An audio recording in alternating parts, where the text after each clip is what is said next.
Wir starten direkt mit einer Superlative. Der Col de Liseron ist mit 2764 Metern der höchste asphaltierte Alpenpass Europas und das spürst du auch bei der Auffahrt. Er liegt auf der berühmten Route de Grand Alpes vom Genfersee bis an die Côte d'Azur. Aufgrund der Höhe fährst du durch verschiedene Vegetationszonen bis hinein in die raue Hochgebirgskulisse, umgeben von Skipisten. Der Anstieg von Val d'Isère startet ruhig, führt entlang von grünen Wiesen, Bächen und kleinen Wasserfällen bis hinein in die karge, fast mondartige Landschaft und oben liegt selbst im Sommer noch häufig Schnee. Auch die Tour de France war hier schon mehrfach zu Gast, zuletzt 2019. Doch Achtung, mitten am Tag ist der untere Teil bis Val d'Isère stark befahren mit vielen Tunneln und Baustellen. Auch aus diesem Grund ist der Pass für mich persönlich nicht ganz vorne auf der Liste, aber durch seine Höhe einfach besonders. Dabei die Frage, welche Passstraßen sind für dich auf deiner Liste ganz vorn? Hast du besondere Zeiten eingefahren? Schreib das gern unten in die Kommentare. Ich freue mich über weitere Tipps.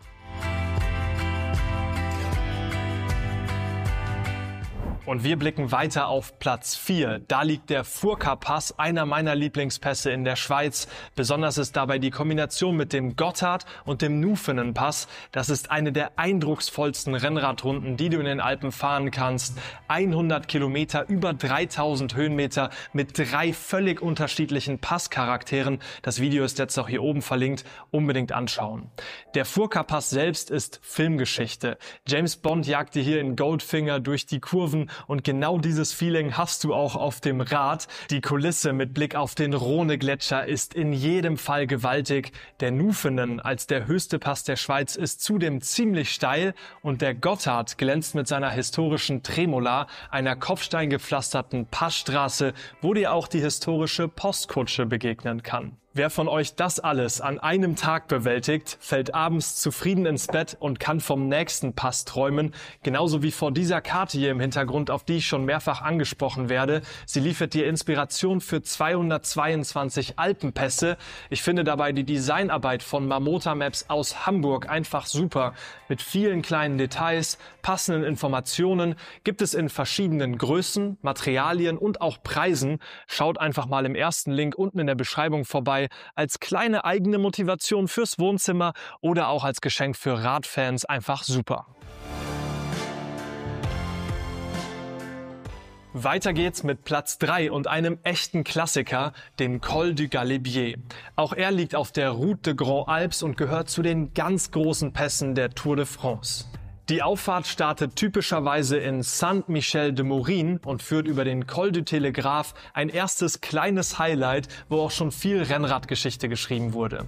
Dann ein kleines Stück bergab bis nach Valloin. Dort beginnt dann das große Klettern durch fantastische Bergkulisse. Schaut euch diese Landschaft an. Die letzten Kilometer haben es dann nochmal in sich, steil, windig, oft kalt, aber oben erwartet dich dann ein Ausblick, der dich alles vergessen lässt. Bei guter Sicht siehst du den Mont Blanc, das Écrin-Massiv und die verschiedenen Gletscher, eine gigantische Kulisse.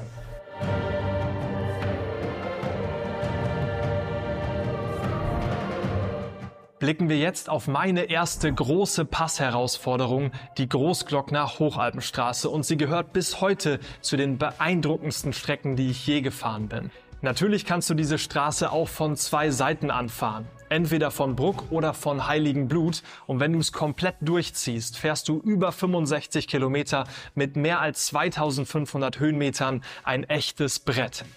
Highlights sind dabei das Fuscher Törl mit Zeitmessung für Rennradfahrer, die Auffahrt zur Edelweißspitze auf Kopfsteinpflaster, das Hochtor und natürlich die Kaiser-Franz-Joseph-Höhe mit Blick auf die Pasterze, den größten Gletscher der Ostalpen, und auf den Großglockner, den höchsten Berg Österreichs. Für mich eine der anspruchsvollsten und abwechslungsreichsten Hochalpenstraßen überhaupt.